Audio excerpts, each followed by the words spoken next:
Hi అండి, చాలా ఈజీగా క్విక్గా చేసుకునే లంచ్ బాక్స్ రెసిపీ ఒకటి షేర్ చేస్తున్నాను, చూసేయండి. బాండీలో ఆయిల్ ఇంకా గీ వేసుకొని అది వేడయ్యాక బిర్యానీ దినుసులు, జీడిపప్పు, పచ్చిమిర్చి వేసుకొని ఫ్రై చేసుకోవాలి. ఆ తర్వాత ఆనియన్స్ వేసుకొని అవి సాఫ్ట్ అయ్యాక అందులో క్యారెట్, బీన్స్, బంగాళదుంప వేసుకోవాలి. మీ దగ్గర ఏ వెజిటేబుల్స్ ఉంటే అవి వేసుకోవచ్చు.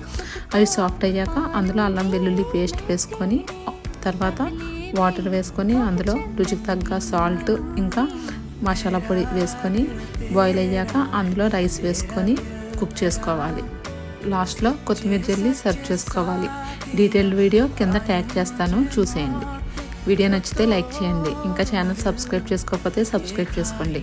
మీ ఫ్రెండ్స్ అండ్ ఫ్యామిలీ మెంబర్స్కి షేర్ చేయండి. ఇంకా మన ఛానల్లో బేకింగ్, కుకింగ్ బ్లాగ్స్ వస్తాయి, చూడండి. Thank you so much for watching. Bye.